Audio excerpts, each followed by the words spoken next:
There are some stories inside a case that do not show up in the official timeline. They're not marked by a date. They're not captured in a police report. They don't fit neatly into a single event, a single search, or a single theory. But they matter. Sometimes they matter more than anything else because they explain the people at the center of the story, how they survived, how they responded, how they kept going when everything around them was breaking. And in Elisa Roberson's case, there is one part of this story that has always been there, even when it wasn't being fully told. Ruby's story. Not just Ruby as Elisa's sister, not just Ruby as a witness to the fallout, but Ruby as someone who has been carrying this case for decades, while also carrying everything that came before it. The family dynamic, the abuse, the instability, the accusations, the years of being unheard. And if you're going to understand what this case has cost this family, and what it has taken for them to keep fighting, then you have to sit with that part of the story too. Because Ruby's fight did not begin in 2016. It didn't begin when police pushed suspicion back toward the family. And it didn't even begin when Elisa disappeared. It began long before that.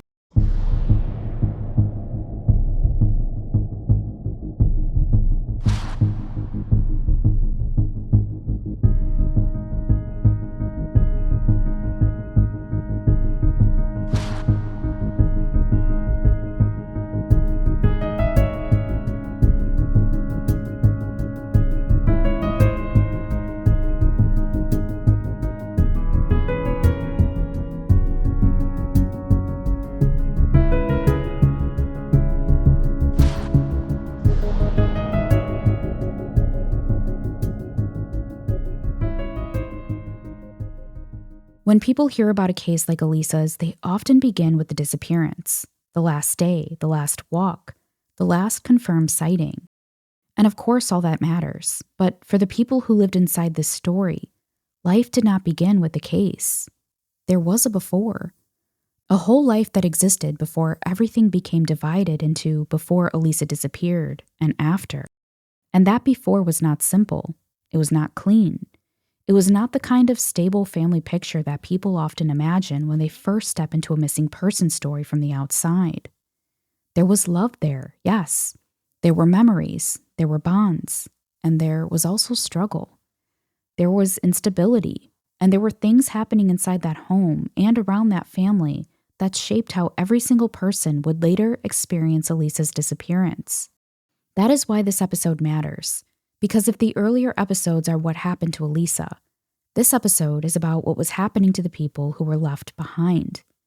And in Ruby's case, that means going back to childhood, going back to the home, going back to the emotional world she was living in before any detective, any search team, or any outside theory ever entered the picture. Before you can understand Ruby's fight, you also have to understand Marina, because Marina's life story is not separate from this case. It's part of the emotional foundation of everything that came after. Marina was born in Nicaragua and grew up in poverty, in instability, and in danger.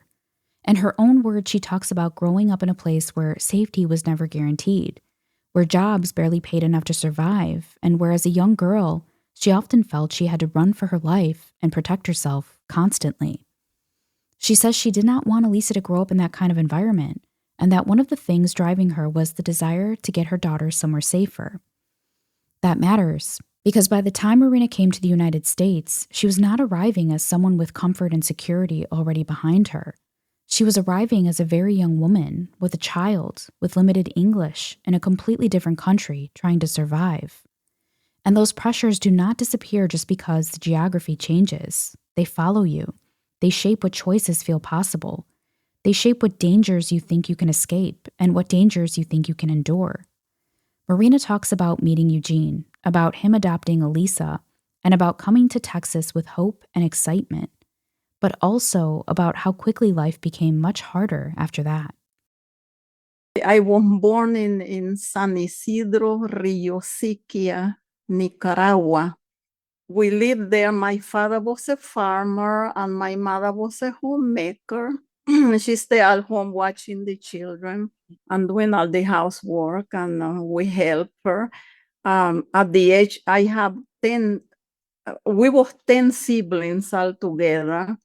5 boys and 5 girls. When I was 6 years old, my parents moved the family to Bluefields. In Bluefields, my daddy got a job as a shoemaker, and my mother went to work for at the Catholic Church kitchen as a cook. I went to the Catholic school, and when I graduated, I worked as a nanny, taking care of the rich ladies' children. And I also went to work to the restaurant. People are really poor over there, and jobs, there's no jobs, and if you find a job, they barely pay anything. So the money that you make while you're working, that's not enough money to make a living. It's dangerous for a girl. I find myself, since I remember, running for my life and safety, because it was almost like in every corner there was somebody waiting, or a man waiting and just trying to snatch me. And I have to run and fight. Later on, I met a young man, and we were young. The relationship did not last. We separated because we were so young, but I ended up pregnant, and Elisa was born. Then I met your dad. He was walking, and I say hi, and then I ask him, I mean, you're not from here, and he said no. He said, I'm from Texas, and I was hired by a company, a fishing industry, and I was hired to come and pick up a shrimper that they have over here. This company was working in Nicaragua. They have a fleet of shrimping boats. And he wanted to meet my family. He wanted me to take him to my house to meet my mother and my siblings. My dad was already dead. So anyway, so I took Eugene, your dad, took him home, and he met my mother and all my siblings, and met Elisa. She was 7 months old at that time. And we spent time together there with the family. He was happy. Your dad was supposed to stay there for about 2 weeks. And at the end of 2 weeks, he asked me if I would marry him. Then I told him, well, I have a baby. I said, I'm not leaving this baby behind. And he said, I will adopt the baby like if it would be my own. He said, oh, what kind of man do you think I would be? What kind of man would I be if I would expect you to leave your baby behind? He said, I will adopt him as one of my own, and I will take care of her like if she will be my own. So anyway, so I accept his proposal, and we got married. And then we took Elisa to the courthouse with us, and he did all the paperwork for being somebody that do not know anything about the Hispanic culture. He did everything right. Right then, we got the papers to adopt Elisa. We got married, and it was done. It was done, and then he have to leave at the end of 2 weeks. He left by himself back to Texas. Elisa and I were left behind, but it was because I did not have a passport. I needed to wait 2 weeks before I get my passport. I have to go to the American Embassy in Managua. So anyway, at the end of 2 weeks, I have my passport, and Elisa and I boarded the airplane to Texas. And then your dad was waiting at the Houston airport. And I was so happy to be in the United States. Everything was different, but it was exciting. It was like a big adventure. Now, this is important because it places Marina not as a background character in the case, but as a human being with her own history of trauma, survival, and vulnerability. And once you understand that, you start to understand why everything that came later hit her so hard. The pain of this case is not just that Elisa disappeared, it's also that she mattered so much inside the family system. Ruby describes Elisa as the oldest, the more mature one, the one who helped Marina translate, the one who was often the bridge between the family and the outside world. Ruby says Elisa was the one who helped her mother with appointments, with language, and with everyday responsibilities far beyond her age. She also describes how close they were as sisters, walking to school together, riding bikes, doing everything together, their lives almost completely overlapping. And that kind of role changes the emotional stakes, because Elisa was not just another sibling in the household. She was in many ways the glue that held the family together. She helped Marina function in a world she was still trying to navigate. She helped keep the younger siblings in line. She was, to Ruby, both sister and anchor. So when Elisa disappeared, the family didn't just lose a child. They lost one of the people carrying part of the emotional and practical weight of that family's life. That is why the absence was so massive. That is why everything afterward feels so unstable. Because when someone who plays that kind of role disappears, the whole structure around them shifts. And the people left behind have to figure out how to hold things together while they're grieving someone who helped hold them together in the first place. This is where Ruby's story stops being background and becomes central, because the environment she grew up in matters deeply to this case. Ruby describes a childhood shaped not just by poverty and stress, but by fear. Fear of Ralph. Fear of what happened when he was around. Fear of how quickly things could turn.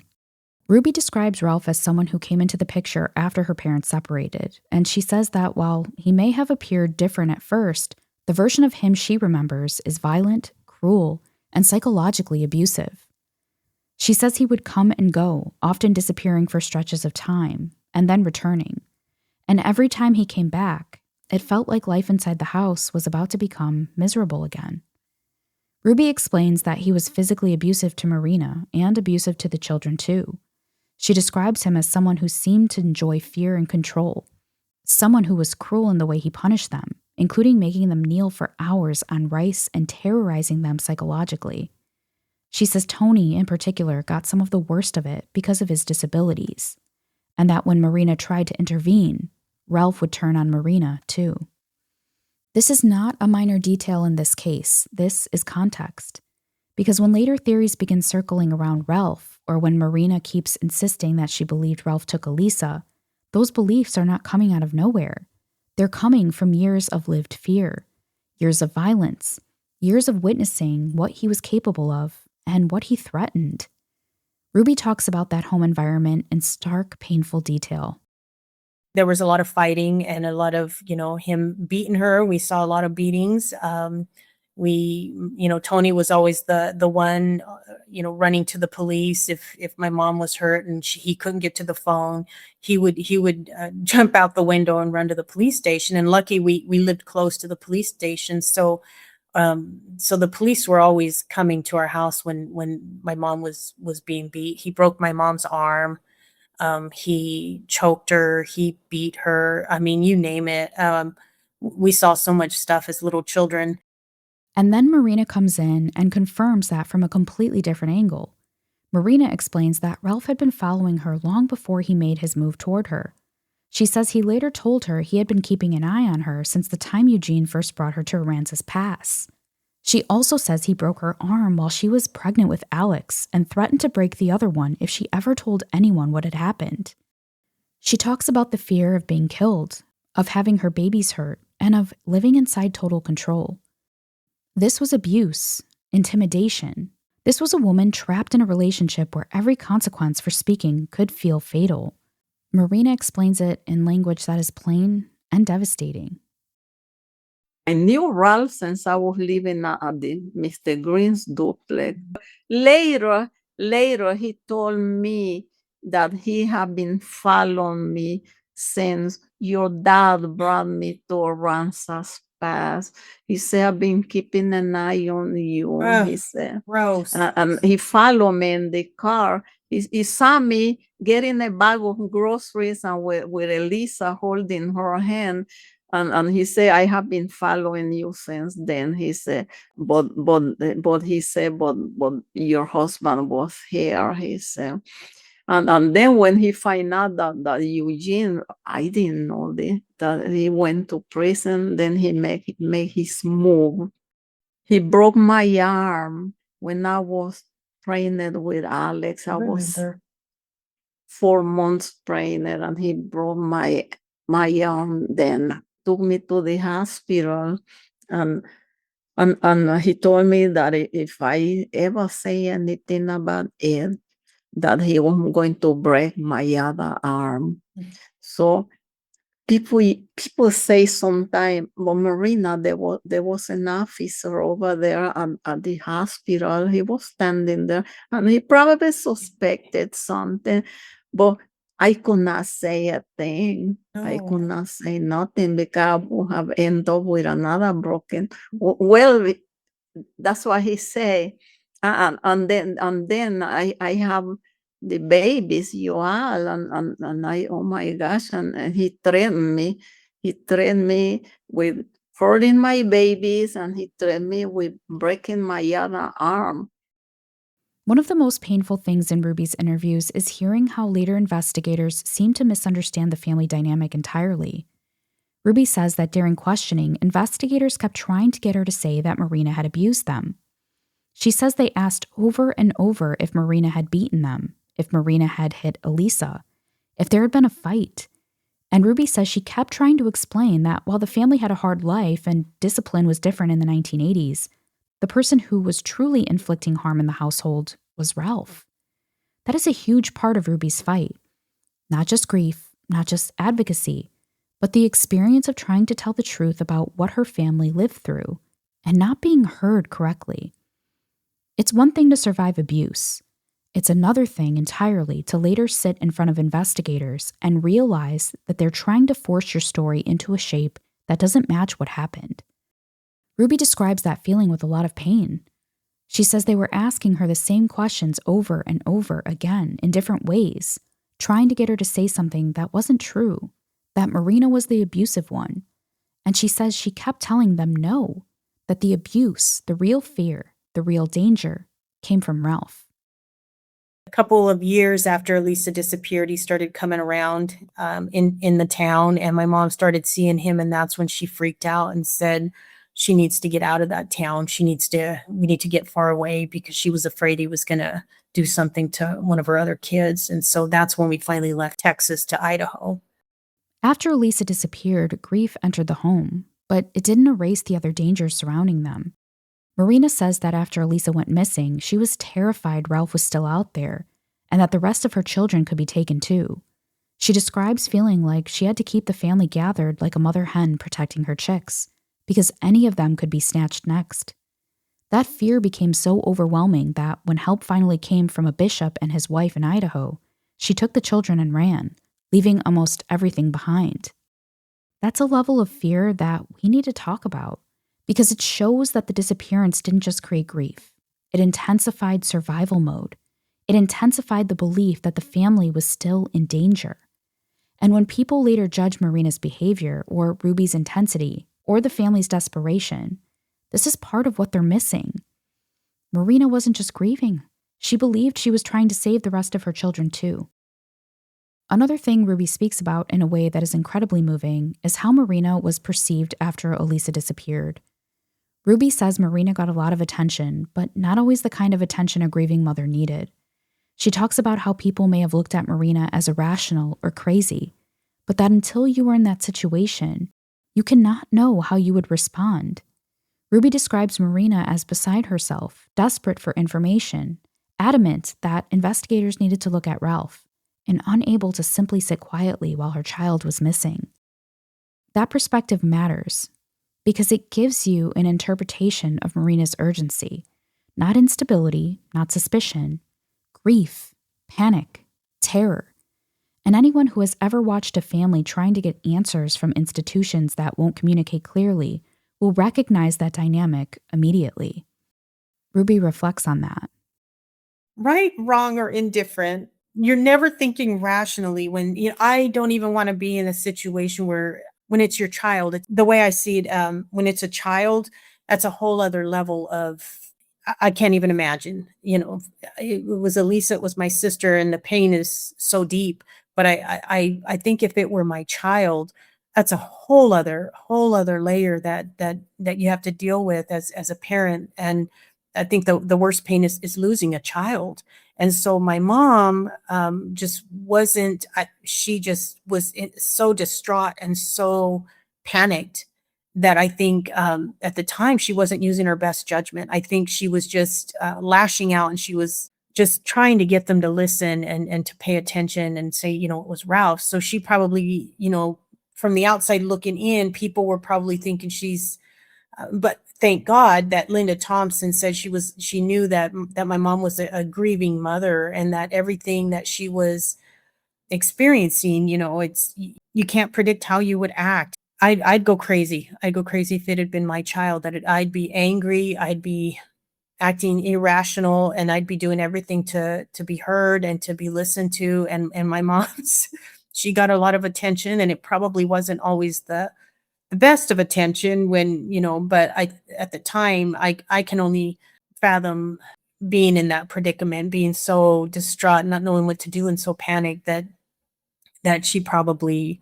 had people just kind of look at her a little, oh, she's crazy or something. And so, but until you're in that situation, you can't judge what people are going to do or say, or how they're going to react or act. And that's what she was saying. She said up to even to this day, she goes, Ruby, now you get a taste of what it's like to be constantly shut down and ignored, and shut down and ignored, and they won't tell you and they won't talk to you, and you have to try to figure it out on your own.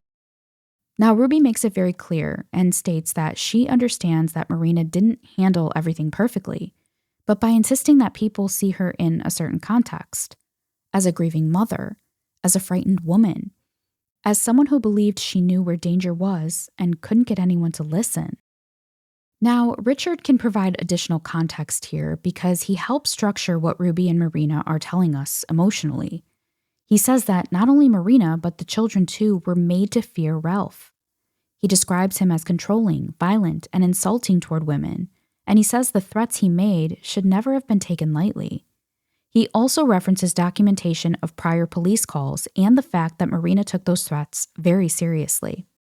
That matters because this isn't just the family saying we were afraid of him. This is someone with investigative experience saying there were real reasons that fear should have been treated seriously. From the perspective of an investigator, it's important to note that the nature of Ralph and the nature of the threat itself. The relationship had been kind of an unusual one in that it wasn't sort of a normal girlfriend-boyfriend relationship. This was a guy who was involved during that whole time in criminal activity, and he was going from place to place, hopping from place to place with no real sort of home base, as it were. He was doing things that he didn't want people to know what he was doing, and didn't want to be tracked, and so forth. He was laying low, trying to keep under the radar. That sort of describes sort of the lifestyle that he led. It was a volatile relationship in which there was assaultive behavior that not only Marina, but the children were made to fear him, and he was abusing them in various ways. This threat that was made was one that certainly should not have been taken lightly. Ruby's fight is not just the fight to keep Elisa's name alive. It's also the fight to have the truth of her family's experience understood. The fight to say, no, this is what the home was actually like. No, this is who we were actually afraid of. No, this is what investigators kept getting wrong. And no, this is what it has cost us to carry this for all these years. That is why Ruby belongs at the center of this season, because she's not just giving commentary on the case. She's giving shape to the emotional truth of it. And part of that truth is that even after all these years, she's still carrying not just the pain of losing Elisa, but the burden of trying to correct the story around what happened to her family afterward. Then there's the humiliation of being accused. Marina says plainly that she had absolutely nothing to do with Elisa's disappearance, and that the accusations about an affair with Bob Green or helping hide Elisa's body are ridiculous and cruel. She says they have already gone through the ordeal of losing Elisa, and then on top of that, they had to go through the ordeal of being accused of hurting her. She also says the police never publicly cleared them in a way that corrected those rumors. That is another part of this family's fight. Not just grief, but public suspicion layered on top of grief. At this point, it should be clear that Elisa's case has remained alive not just because it's unsolved, but because the people inside it are still carrying the consequences of it. The disappearance never ended. Not emotionally, not psychologically, not socially. Not in the way the family has had to keep fighting, defending themselves, correcting narratives, and trying to honor Elisa while surviving everything else attached to her case. This is what Ruby's fight really is. It's the fight to keep Elisa at the center without letting the truth of her family's experience be erased. It's the fight to say that what happened to Elisa matters, yes, but so does what happened to the people who were left behind. Ruby's story is not a side note in Elisa Roberson's case, it's a part of the case. It explains the fear, the pressure, the urgency, the grief, and the years of fighting to be heard while carrying things most people will never fully understand. This isn't just the story of a missing sister. It's the story of what it takes to survive what comes after. Next time on The Unseen Truth, we take a closer look at the investigation itself, the decisions that were made, the direction the case took, and the moments where everything could have gone differently. Because once you step back and look at the full picture, you start to see how this case was shaped in real time, and how those decisions are still impacting it today.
The Unseen Truth is a Reignited Media production, hosted, edited, and produced by me, Jen Rivera.